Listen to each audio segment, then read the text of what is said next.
Bonsoir à tous et bienvenue dans votre journal. Avec nous sur le plateau, Pierre Bellucci. Bonsoir Pierre. Bonsoir Amina, bonsoir à tous. Alors au sommaire de l'actualité, une actualité plutôt chargée aujourd'hui, ce policier poignardé. On l'a vu, les faits remontent à il y a quelques temps. Et alors où nous parlons, ces jours ne sont pas en danger, mais la violence de cette énième agression a fait réagir les syndicats. Et on le verra, le malaise se ressent de plus en plus dans le rang des forces de l'ordre. On en parle avec vous tout à l'heure, mais d'abord voici les titres de ce vendredi 30 octobre. Un policier de la BAC a été agressé à coups de couteau dans la nuit de jeudi. L'agent a frôlé la mort tandis que ce nouveau fait de violence a réveillé les problèmes que rencontrent quotidiennement les forces de l'ordre. Les explications dans votre journal. Un jeune Mahorais étudiant à Villeneuve-d'Ascq a été retrouvé mort hier. Les circonstances de son décès sont encore inconnues, mais sa maman craint que ce ne soit la fin, qu'il ait emporté. Le restaurant La Croisette jouit de l'une des vues les plus extraordinaires du département. Situé sur le front de mer, il offre à ses clients une cuisine traditionnelle à laquelle s'ajoute un cadre à couper le souffle. Reportage à la fin de cette édition. Dans la nuit de mercredi à jeudi, devant le restaurant-bar Le Zénith, un équipage de la BAC a été appelé en raison des agissements d'une bande de jeunes éméchés. En arrivant sur les lieux, les 6 fonctionnaires se sont retrouvés face à 20 individus prêts à en découdre. La situation a très vite dégénéré et l'un des policiers a été agressé à coups de couteau. L'officier en question a été opéré hier matin et ses jours ne sont pas en danger. Celui-ci a tout de même frôlé la mort puisque la lame est passée à 1,5 cm de la veine cave. Un drame qui a bien sûr fait réagir les syndicats qui dénoncent aujourd'hui une violence toujours plus décomplexée. Un sujet signé Pierre Bellucci et Leslie Vimni. La violence n'admet plus aucune limite et certains jeunes s'en prennent aujourd'hui directement aux agents des forces de l'ordre. La dernière agression en date a beaucoup marqué les esprits et réveillé le malaise ambiant au commissariat de Mamoudzou. Ça, on le sait depuis longtemps, je crois que c'est depuis les événements de 2011, hein, la situation est dégradée. Hein, voilà, les jeunes n'ont peur de rien aux policiers, n'ont peur de rien aux juges, aux avocats. Donc ils sont livrés à eux-mêmes, ils passent à l'acte. Voilà, cette situation est dramatique. Voilà, on n'en peut plus. Récemment, il y a eu l'agression des avocats. Il y a eu les affaires de Tsunzu actuellement. En fait, là, on attaque les individus, les voyous, hein, je peux le qualifier comment, osent attaquer les policiers. C'est grave, c'est très très très grave. Manque d'effectifs et de moyens, les syndicats montent à nouveau au créneau et souhaitent que les choses changent, avec des propositions concrètes pour que la situation évolue. On va demander exactement l'augmentation des effectifs, notamment la création de la CDI, la compagnie départementale d'intervention, qui nous permettrait d'augmenter les effectifs de police. Vous savez, cette unité, la CDI, existe en métropole, existe dans tous les départements d'outre-mer. Pourquoi pas Mayotte? Voilà, pourquoi pas Mayotte? On sache aussi que la CDI, elle est équipée, on leur donne des moyens, on leur donne des effectifs. Prenons l'exemple de la Réunion. Moi, j'ai vu cette unité est vraiment équipée. Ils sont opérationnels. Donc voilà, qui nous permettrait également d'engager une vraie maintien de l'ordre. Notamment, je vais revenir encore une fois à ce qui s'est passé à Tsunzu, hein, manque d'effectifs. Si on avait la CDI ici, hein, comment dirais-je, on n'en arrivait pas là à ce qui est arrivé. Le constat est clair, la situation ne cesse de se dégrader et le député Ibrahim Aboubacar a interpellé hier le premier flic de France sur le sujet. L'intersyndicale de la police s'était accordée avec le député pour qu'il devienne leur porte-parole au sein du Parlement. Ibrahim Aboubacar n'a donc pas mâché ses mots et a tenu un discours de vérité tout en concluant son argumentation par une série de questions. Quelle est la réponse gouvernementale à cette dégradation? Comment assurer l'ordre public et lutter contre les trafics de drogue? Le ministre de l'Intérieur Bernard Cazeneuve, directement visé, a tenu à répondre aux députés. D'abord, vous avez vous-même pointé des dysfonctionnements. J'ai décidé d'envoyer une mission à Mayotte, Inspection générale de l'administration, Inspection générale de la gendarmerie nationale et de la police nationale, sur la délinquance. Et de manière à ce qu'il y ait une expertise des dysfonctionnements parfois des crispations que vous avez soulignées, et je prendrai des décisions qui seront en tout point conformes aux recommandations qui me seront adressées. Mais la situation de la délinquance à Mayotte est pour moi un sujet de préoccupation très sérieux, qui justifie que sur la base de l'audit qui me sera communiqué, parce que je ne veux pas prendre de mesures qui ne soient pas adossées à une expertise sérieuse, j'appliquerai la totalité des recommandations, et y compris les recommandations concernant le rehaussement des effectifs et des moyens des forces de sécurité qui sont à Mayotte, de manière à mettre en adéquation les moyens de la police nationale et de la gendarmerie nationale aux difficultés auxquelles le territoire se trouve confronté. Le ministre s'est donc engagé à appliquer la totalité des recommandations qui lui seront faites, y compris concernant l'augmentation des effectifs et des moyens de sécurité alloués aux forces de l'ordre. S'il s'agit d'avancées majeures, reste à savoir à quelle date la mission se rendra sur le département. A noter que lundi, le préfet doit recevoir l'intersyndicale ainsi que le commissaire Mésignac dans une réunion vérité où tous les véritables problèmes de terrain seront évoqués. Alors Pierre, on l'a vu dans le reportage, on voit les forces de l'ordre qui sont excédées. Généralement, ils sont censés réguler toute cette violence, toute cette délinquance. Aujourd'hui, c'est eux qui se plaignent, qui protestent contre la situation. Oui, ils sont excédés et ils n'en peuvent plus. Je discutais dernièrement avec un agent de la BAC qui m'expliquait que lui avait travaillé dans d'autres régions, notamment dans le 93, donc vraiment des régions où la délinquance est très forte. Et il me disait qu'à Mayotte, c'était une délinquance, c'était le fait de jeunes entre 12 et 18 ans, une délinquance qui certes était très forte, très importante, il y avait beaucoup d'agressions, beaucoup de choses, mais que voilà, il n'y avait pas d'armes, notamment. Lui était confronté dans le 93 à des situations où il y avait des armes parfois très lourdes qui étaient utilisées contre les forces de l'ordre, parfois des courses-poursuites avec des véhicules, on rentrait dans les véhicules, lui avait eu un accident puisque voilà, il y avait quelqu'un, une course-poursuite, et ils n'ont pas hésité à rentrer dans le véhicule des forces de l'ordre. Là on le voit, on franchit des paliers dans la violence, puisque là maintenant il y a des agressions à coups de couteau, ils n'hésitent pas, voilà, en fait il y a eu un caillassage suite à l'arrivée des forces de l'ordre, il s'est protégé, au moment où il se protégeait, il y a quelqu'un qui est un jeune qui en a profité pour le poignarder dans le dos. Voilà, une lame enfoncée à plusieurs centimètres, très proche de la veine cave. Il aurait pu en mourir. Donc c'est très grave, ils sont excédés. Et puis voilà, ça réveille effectivement les problèmes quotidiens qu'ils rencontrent. Donc ça veut dire que si on ne fait rien maintenant, ça va s'aggraver. Quand vous parlez de palier, il est encore temps d'enrayer ce phénomène? Il est encore temps, il faut l'espérer, oui, il est encore temps. Maintenant, il faut absolument que ça bouge, il faut qu'il y ait des actions. Il y a énormément d'ITT chez les policiers, chez les gendarmes, voilà, parce que leurs conditions de travail sont vraiment très très difficiles. Il y a un manque cruel d'effectifs, il faut le dire, il faut le souligner. On ne cesse de nous répéter, non, il n'y a pas de problème d'effectifs à Mayotte, il n'y a pas de problème de moyens. Oui, enfin, pour avoir discuté justement avec les syndicats révèlent que forcément il n'y a pas de problème lorsqu'on fait un calcul de la population qui révèle qu'il y aurait 60 000 habitants sur Mamoudzou. On entend plutôt 200 000 à Mamoudzou. Il y a un flux permanent au cours de la journée, parfois 200 000 personnes, peut-être plus, on n'en sait rien.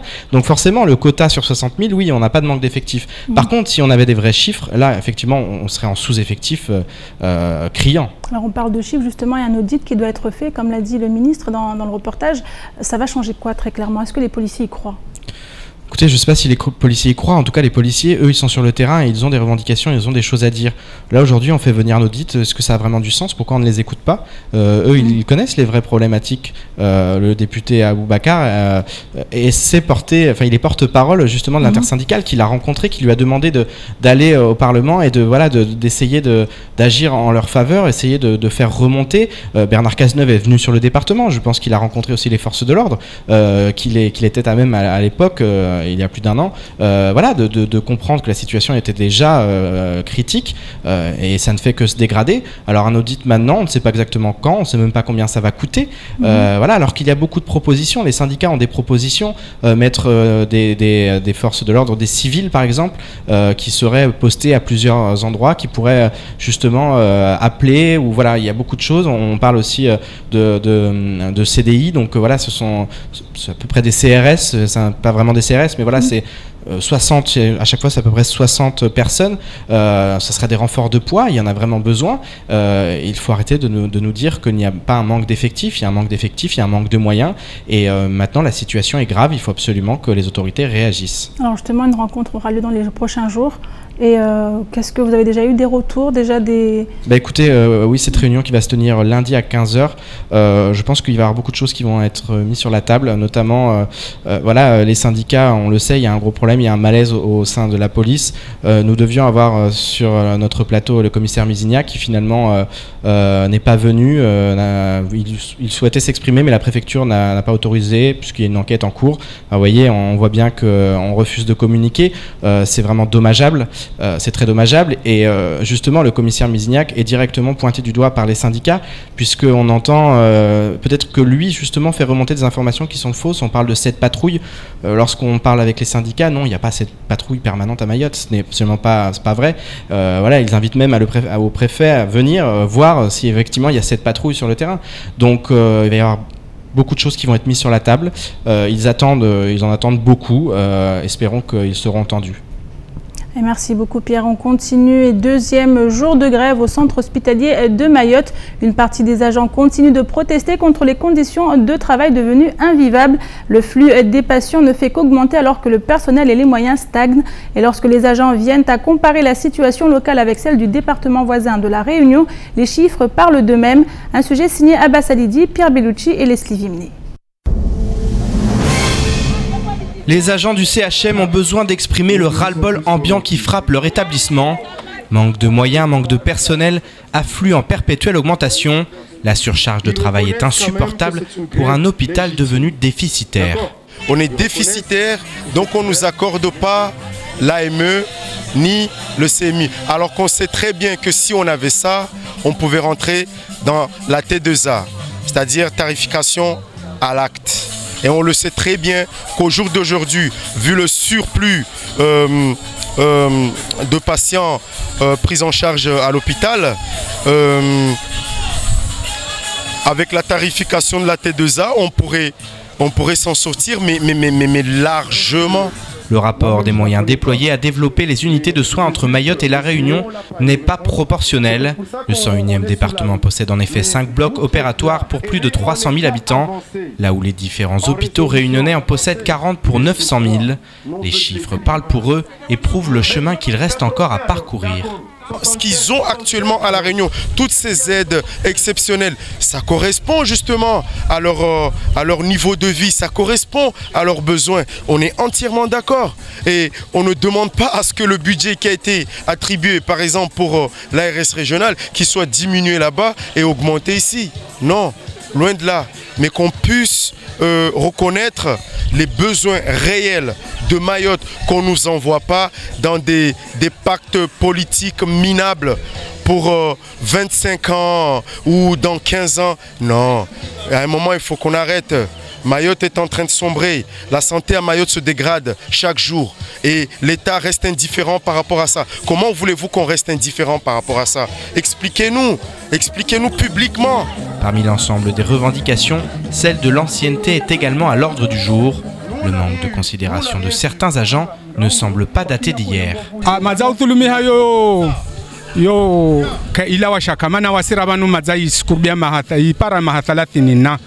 Safike mtu afanya hazima 30 na wote mtu ilokamba wae watongo kaishi kwa kila bahaliti wao watu rongwamba mtunu wae ujwa tongoni rahana huli nekade bloku nekade medicine nekade maternité nekade kila bahali babori biri safike wasiri tsorongwamba watu angalie pabi wanadamu walio halebanu watu wasorenge mahaya watia vuvuni grâce ya wasi de washaparazi relevu safike na wasiri tsoambia wanata leo na wawane be toujours harmamdra ukakwehembovu na ne wasile orswania kwehembovu zilio kambadera rabolo azora stiha zilio mengoni hatu na wovu warpara uspare wanatu har sofanyeshe do sofanka la grevizin na wawa mwendra ho wasendwa kubalio homba kila shwa sinya tu na sinya de zilio kamba zina faida istobinga mahamia tena za dunga wabo. Les agents attendent maintenant des mesures concrètes de la part de l'État et seront sans aucun doute en tête de file lors de la grève générale du 3 novembre prochain.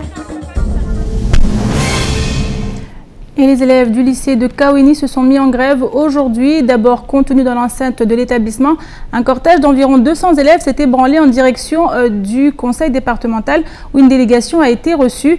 Les transports scolaires, mais surtout les problèmes de sécurité à l'intérieur et à proximité des écoles sont à l'origine de ce mouvement de protestation. Les explications dans ce sujet signées Abbas Alidi, Pierre Bellucci et Leslie Vimné.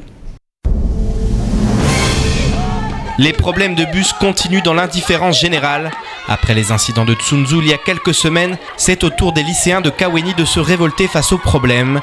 Près de 200 élèves ont ainsi quitté leur établissement pour se diriger vers le conseil départemental. Je suis là parce qu'au lycée de Kaweni, on ne trouve pas de bus à l'heure.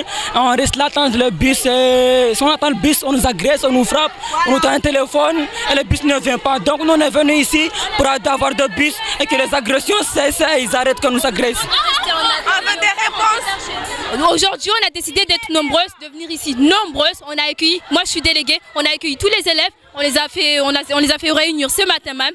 On les a tous demandé de ne pas avoir cours aujourd'hui pour avoir nos droits. Parce que si on ne va pas ici en personne parler avec le préfet face à face, on n'aura pas le droit. Une délégation a finalement été reçue par les élus du département, mais les réunions se succèdent et le problème n'évolue pas. Ces lycéens l'ont bien compris et souhaitent maintenant des solutions immédiates. Aujourd'hui, on est venu ici pour avoir nos droits. Parce que l'année dernière, on a fait ça, ils ont envoyé qu'une vingtaine d'élèves, mais ce n'était pas suffisant, hein, parce qu'on ne les a pas écoutés, on ne nous a pas donné leurs droits. Aujourd'hui, ils nous ont demandé d'écrire une lettre avec tous les coordonnées, mais ça ne va pas suffire. Ça ne va pas suffire parce que tous les matins, on n'a pas de bus, le soir, on n'a pas de bus, tous les jours, on rentre chez nous à 18h, 19h, ma mère, elle en a marre. Après la réunion, les étudiants n'ont pas semblé satisfaits des réponses. Et comme lors des incidents de Tsunzu, ce sont les policiers qui finissent par devenir la cible des frustrations. On est là au conseil général, les gendarmeries ne nous servent à rien, les policiers ne nous servent à rien, on nous fait agresser tous les jours à Kaweni là-bas et c'est maintenant qu'ils viennent. Non, on en a marre de vous. Aujourd'hui on est venu là, moi je viens de Kaweni mais je veux aider aussi les autres. Il se fait agresser parce qu'il n'y a pas de bus et aujourd'hui les policiers font leur patrimoine. Moi je vois aucune personne là-bas. Aujourd'hui on ne va pas sortir de là tant qu'on n'a pas eu de nos droits, tant que le conseil n'est pas là, on ne sort pas. Même si c'est minuit on barre, on se barre pas. Le conseil départemental ne semble toujours pas en mesure de résoudre les problèmes de transport. Une délégation serait actuellement en métropole pour tenter d'acquérir des bus d'occasion et pallier les manques. Des manques qui ont été créés de toutes pièces par une attribution du marché qui continue de poser question.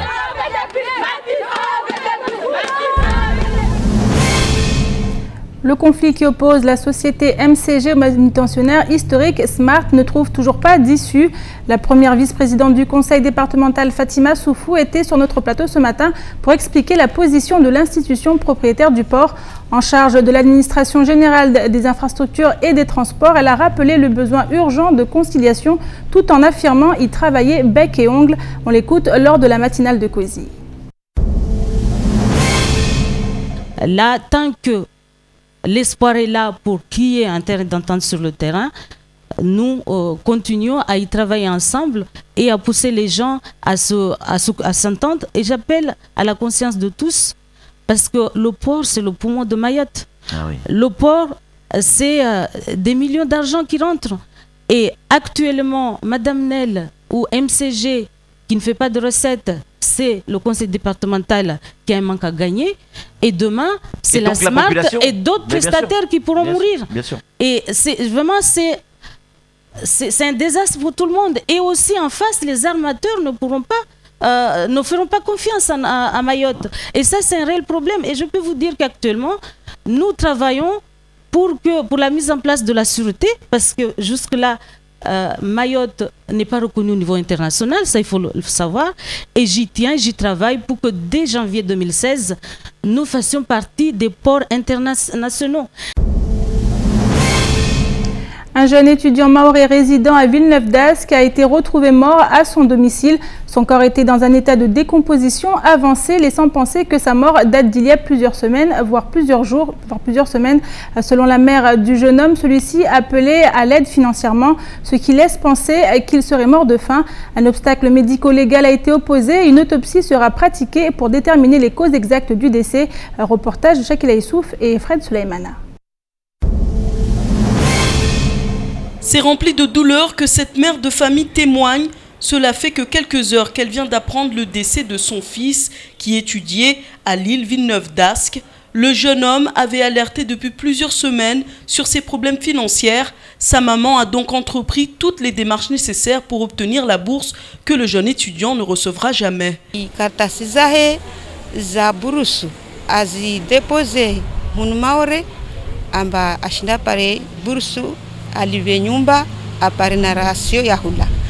Vavo is dossier zile zendeta ziterneta tsiregezwazo harimwe bwati yangu dagoni regezwa dagoni zati zivingi tsendetswa para mavamana wako renga dossier wanambia idosio ina fotimana vwa dossier ina dati maneka lazima ni wairenge jatsende mbio tashinitsi para idosio mpya tsitiamoni na iregea tsendetswa para swaba dossier andegezia tsanambari mpaka we mwenyewe azisinye zati vingi dossier tsi la poste tilivis droit zendre mwanamtanda sinyi andegeziazo na hindegeziazo na hivinga tsende biro tsende tsuwava mazamana wa niharaliazo ambazo zibiri dati. Accompagnée du président de l'association des étudiants mahorais, Madi El Ghazi, cette mère en deuil s'attelle maintenant aux démarches administratives pour faire rapatrier le corps de son enfant. Devant le commissariat de police de Mamoudzou, le représentant de l'association explique connaître la situation du jeune étudiant depuis des semaines et avoir tenté le possible pour l'aider sans succès. Un étudiant parte de Mayotte et qu'il se rende en métropole pour des études et qu'il aille mourir de faim dans son appartement seul et qu'on le retrouve un mois plus tard ou quelques semaines plus tard. Est-ce juste? On ne sait pas. On ne connaît pas les circonstances en tout cas du décès actuellement. La famille nous dit que l'étudiant en question est mort de faim. Et par rapport, et c'est tout à fait, ça corrobore ce qu'il nous avait, en tout cas ce dont il nous avait parlé, les informations qu'il nous avait données concernant sa situation, que nous savions très déplorable, qu'il ne pouvait pas manger. Donc c'est tout à fait possible qu'il soit mort de faim dans son appartement seul. L'étudiant tombé malade, affaibli par la faim et ne pouvant se déplacer est resté des semaines dans sa chambre.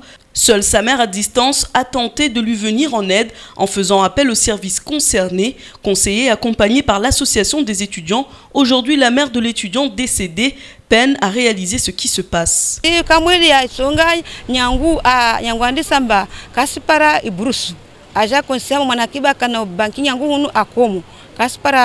Marke hununua shahula aje buzumbane aje baki nyumba ya watu wenyewe kesinda ailiva wenyewe siveli hama barua maore hunu haya yararu aje parambane ifikira jata ishitwa ije buluki hamba fikira kasendo afitira mu hadisi na wai izinzia aziriba uzu kasidungamana na yala polisi hunu wenyewe warenge wafaka mwe haraka demarche wairi woho wawambia zitongozo pia wafanya pia zinja za interneti wambia atan wanambia endada gontara ipara meso kama wabenzo jo rasaimarso parao swambia babo msendeda gonhule atana ipara in a very on zeringia nsikia mlungu gaga subla na imat pramba de malapos de Angelia ambale mwanamtala nda parwani hamba madza afu. Ce genre de fait est rare, mais les problèmes liés à la bourse de la DASU Mayotte sont récurrents.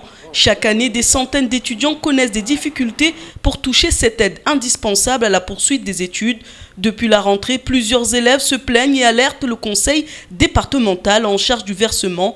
Mais le problème n'est toujours pas résolu et après ce drame, cette famille envisage de porter plainte contre le conseil départemental.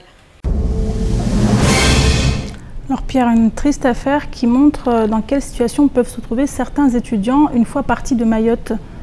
Oui, c'est terrible. Après il faut le répéter, pour le moment, il y a une enquête il y a un obstacle médico-légal, donc il va y avoir une autopsie. On ne sait pas exactement les raisons de son décès. Maintenant, effectivement, selon la famille, il avait alerté depuis pas mal de temps de ses problèmes financiers, des problèmes qui l'empêchaient de pouvoir se nourrir. Il est seul, il est à plus de 8000 km de Mayotte. Et puis voilà, cette situation se dégrade. Donc nous avons eu la maman qui nous a tout expliqué expliquer la situation. Voilà, il faut savoir que depuis plusieurs semaines, on a effectivement beaucoup d'étudiants qui nous parlent de problèmes pour recevoir leur bourse, qui n'ont pas été payés depuis plus de 2 mois. Voilà, le conseil départemental est tout à fait au courant de la situation. Maintenant, elle n'est toujours pas réglée. Alors, est-ce qu'il faut y trouver une cause à effet? On ne sait pas, puisqu'on ne sait pas exactement les causes de son décès. Maintenant, c'est dramatique. Maintenant, il y a un problème pour le rapatriement du corps. Donc, effectivement, l'association est en train d'essayer de faire les démarches. Ils sont en contact avec une association lilloise d'étudiants également pour essayer de trouver une solution pour que le corps soit au minimum rapatrié. Mais c'est dramatique. Alors on l'a vu, la maire l'explique, des démarches qui n'aboutissent quasiment jamais et au final, ce drame. Est-ce qu'aujourd'hui, on a réussi à avoir en fait les services du conseil départemental concernant les dysfonctionnements qu'il peut y avoir de ce côté? Mais écoutez, il y a 2 jours, j'ai été en relation avec Ali Debré qui est en charge de cette problématique. Il se trouvait à Paris, il m'a expliqué qu'il avait tenu une conférence en métropole pour expliquer un peu le problème. Maintenant, le problème n'est toujours pas résolu. Le problème, on le connaît. Hein. On s'est rapproché du service en question pour savoir quel est le problème. Il s'agirait d'un problème de logiciel. Le logiciel a changé cette année. Ce logiciel nouveau est difficile d'accès. Il y a une formation. Ça se passe pas très bien. Apparemment, c'est aussi compliqué pour faire les démarches. Un agent m'expliquait que ces démarches, il faut parfois 1 jour pour traiter un seul dossier, alors qu'avant, ça faisait en quelques minutes. Le conseil départemental est en courant. Maintenant, on ne peut pas non plus les accuser. La famille envisage de porter plainte, mais il faut attendre l'autopsie. Hein, il faut rester réservé là-dessus. Mais effectivement, il y a un problème. On a des étudiants. Il y a encore une jeune fille aujourd'hui qui expliquait, qui nous faisait part de ses doléances et en expliquant que ça fait 2 mois qu'elle ne touche rien. Imaginez 2 mois sans aucune source de rémunération pour des personnes qui vivent à 8000 km. Alors, cette maman avait envoyé un colis. Et c'est aussi comme ça qu'elle a été alertée, puisque le colis n'était pas reçu. La poste allait plusieurs fois devant la porte de sa chambre, et lorsqu'il déposait un reçu pour qu'il vienne le chercher, il ne venait pas. Donc c'est ce qui a mis la puce à l'oreille. Et puis voilà, aujourd'hui elle apprend ses décès. C'est dramatique. Maintenant, ces histoires de bourse, on ne peut pas les lier, mais il faudra en tout cas qu'elles soient réglées. On attend là encore une fois que le conseil départemental communique, que les élus communiquent, parce que voilà, c'est aussi cette démarche-là que j'ai fait vers les Debré pour qu'il communique, pour qu'il rassure, pour qu'il essaie de nous expliquer quand est-ce que cet argent va pouvoir être débloqué. On attend toujours.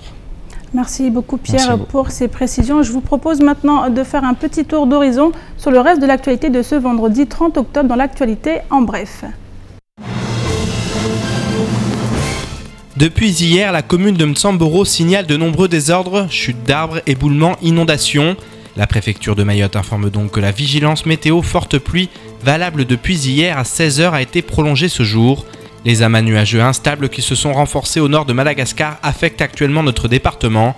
De fortes pluies se sont déjà produites la nuit dernière et elles se poursuivront tout au long de la journée. La préfecture conseille les habitants de se tenir au courant de l'évolution de la situation météorologique en écoutant les informations diffusées dans les médias par Météo France et les autorités. Parmi les recommandations, ne se déplacer qu'en cas de nécessité et avec une grande prudence, tenir les enfants à distance des caniveaux qui peuvent déborder ou encore signaler son départ, sa destination et son arrivée à ses proches. Dans les zones inondables, la préfecture conseille de prévoir des moyens d'éclairage de secours et de faire une réserve d'eau potable puisque l'eau du robinet peut rester impropre à la consommation au moins 48 heures après l'arrêt des pluies.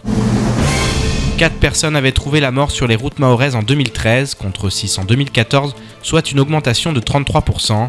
En 2015, le bilan devrait encore être plus lourd au regard des drames de ces derniers mois et il s'alourdit encore.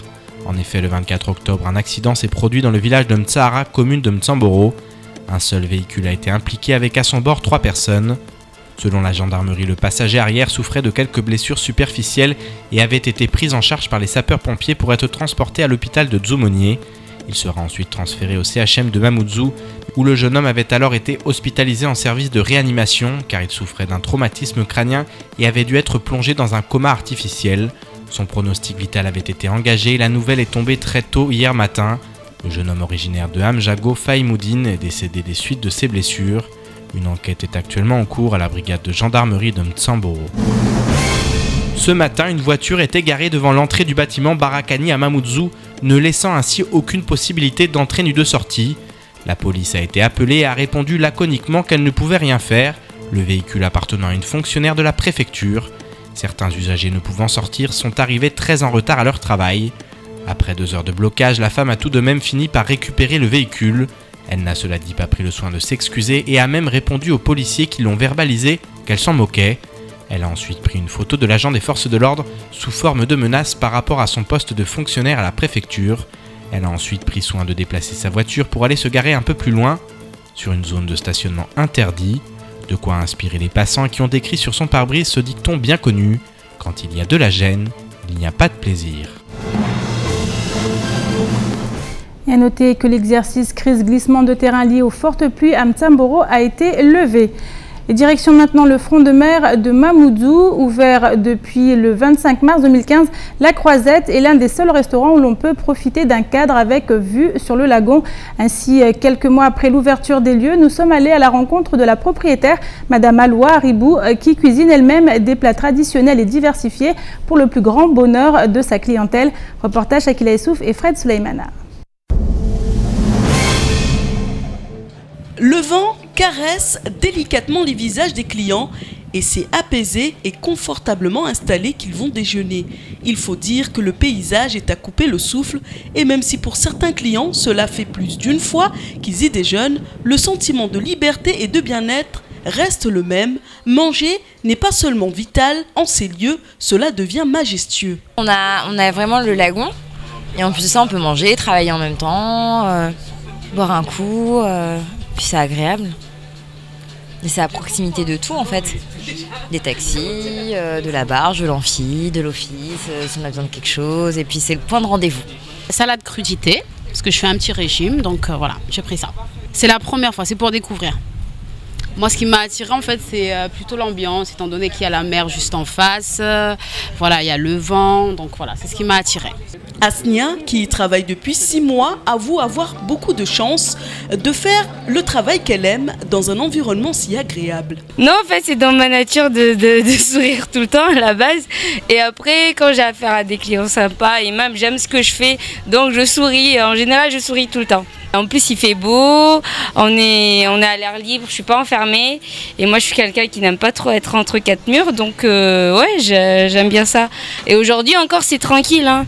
On a 2 semaines un peu tranquilles, je sais pas ce qui se passe, mais en général, ça va. On commence à se faire connaître, donc... À la cuisine, la patronne tient à préparer les petits plats elle-même avec beaucoup d'amour. Selon elle, le secret de sa cuisine tient dans le fait que ses produits sont frais. Oui, c'est des produits frais. Par exemple, le poisson, là, c'est le poisson que je viens de prendre comme à la coupe maille. Là. Tous les matins, je vais à la coupe maille, je prends mon poisson et je le prépare. Donc, personne ne veut manger des plats comme surgelés, comme ça. Donc, moi, je vais au marché, je prends ma salade, je prends mes tomates, je rentre, parce que je suis privilégiée. Comme je suis à côté, je vais tout prendre à côté, ma salade, mes poissons, donc mes pizzas à côté. Donc ça va, c'est ce que les gens aiment bien. Ma salade de fruits, ici on fait de la salade de fruits tout frais. Salade de fruits, poulet au coco, poulpe ou encore mataba, Aloua Ribou aime particulièrement préparer des bons plats grâce au soutien et à l'amour de ses enfants. Ouvert tous les jours, le restaurant La Croisette n'est pas seulement bien placé, mais donne l'occasion aux Mahorais de prendre le temps de savourer une cuisine traditionnelle, diversifiée, tout en mangeant équilibré. Et c'est la fin de cette édition. Merci à vous de l'avoir suivi. Une édition que vous retrouverez en rediffusion sur notre site l'infocoesi.fr et sur OM5. Dans quelques instants, vous serez en compagnie d'Ornella Périne pour la météo. Suivra juste après l'invité du temps de parole, Fatima Soufou, première vice-présidente du conseil départemental en charge de l'administration générale des infrastructures et des transports. Elle était ce matin au micro de Patrick Millan. Et demain, samedi et dimanche à 19h, ne ratez pas votre magazine Les Rendez-vous de l'info. Excellente fin de semaine à vous sur KTV.